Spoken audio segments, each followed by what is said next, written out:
Melissa, I know that Deloitte at one point said, everybody went remote. So how did you guys pivot very quickly to be able to enable that for you and keep the communications, which obviously needed to happen, going at Deloitte?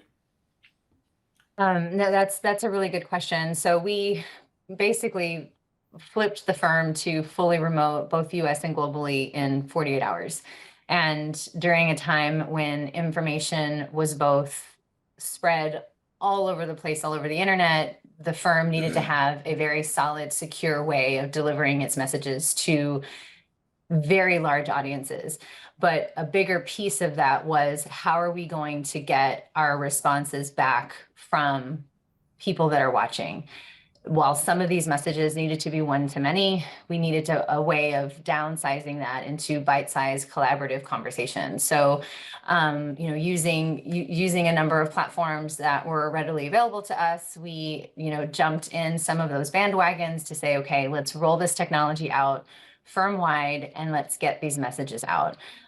Utilizing tools like Zoom, like Teams, using those, taking webcams essentially and turning them into our video intake and pushing those through our larger platforms, which is what a lot of people were doing, but something that we would have frowned upon, 6 months before that, right? My God, using your webcam, we can't do that. But we had to. There was no option, and we essentially turned, CEOs all over the U.S. and all over the world. We turned their home offices into small production studios, and used that as our method to get the messages out as quickly as possible. And it was bumpy. We were talking during our pre-call, having to tell CEOs, I need your kid to stop streaming right now because I need every ounce of bandwidth you have. ISPs all over the country were needing to figure this out as well. And what we learned is that we had to release a lot of control. As we all know in this industry, we want to control every single possible variable we can, light, sound, any sort of interaction. And we had to lose all of that, yet be held to the same standards that we had previously of rock solid, rock star production value.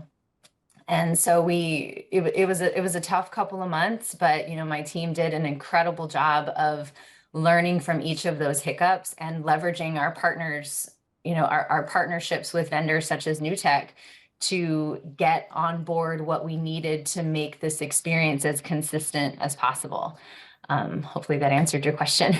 No, that's great. Yeah, and sometimes you have dogs going crazy in the background too, so that you have to deal with. Andy, that's a good point, though. I mean, I think one of the things that we kind of took away in all of our respective positions is the environment also humanized a lot of this stuff. Like, Yeah. we in a production environment aim for this sort of ultra high standard of just like perfection and precision timing and clocking, all the stuff, which is like this is a human endeavor. Like, there are people at home, they have kids, they have parents, they're taking care of stuff. We have pets. We have I'm in an apartment. Sometimes my neighbor's having a bad day and I got to give a demo still. I turn on the camera every time, but I think this, if anything, has humanized a lot of these productions in a way that maybe we were afraid to do for a while.